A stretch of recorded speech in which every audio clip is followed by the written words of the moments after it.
Aksidentet në Kosovë vazhdojnë të marrin jetë njerëzish, ku numri i aksidenteve fatale ka shënuar rritje. Rastet e aksidenteve, sipas ekspertëve të sigurisë, përbëjnë shqetësim serioz, prandaj bëjnë thirrje për ndërmarrjen e masave urgjente dhe hartimin e strategjive për më shumë siguri në rrugë. Ajo që është urgjente për Kosovën është krijimi i strategjisë sigurisë rrugore, edhe në kuadër të krijimit të strategjisë sigurisë rrugore duhet të merren pastaj edhe masat për hulumtimin e aksidenteve, faktorët të aksidenteve, edhe pastaj edhe rekomandimet e tyre të hulumtimeve për masat preventive. Ndër shkaktarët e aksidenteve, ekspertët përmendin edhe faktorin njeri. Jo vetëm të ulë shpejtësia, që është e padiskutueshme që do të ulë shpejtësia. Mos i dalemi para mitit tjetër si vendret e një aksident, por gjithmonë të kemi kujdesit gjatë qarkullimit me mjet.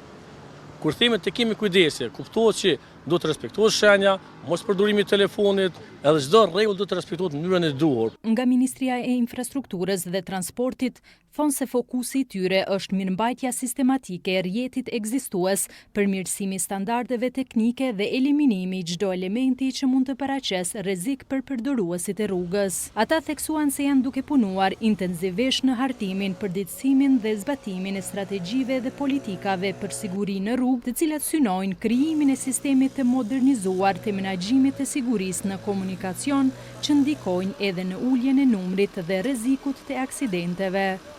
RTK ka tentuar të marrë qëndrime edhe nga ish-ministrat e infrastrukturës për politikat e parandalimit të rasteve, por disa nga ta nuk pranuan të flasin, ndërsa të tjerët nuk ishin të qasshëm.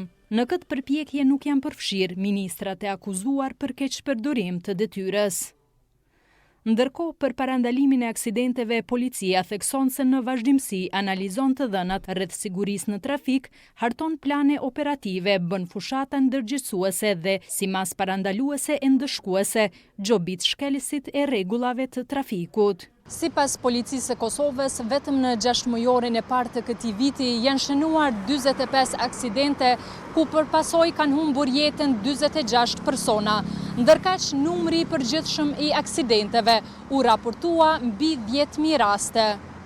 Megjithatë, sipas policisë, krahasuar me periudhën e njëjtë e vitit e kaluar, numri i përgjithshëm i aksidenteve ka shënuar rënje prej 4.77%, ndërsa numri i gjobave është rritur për 5.82%.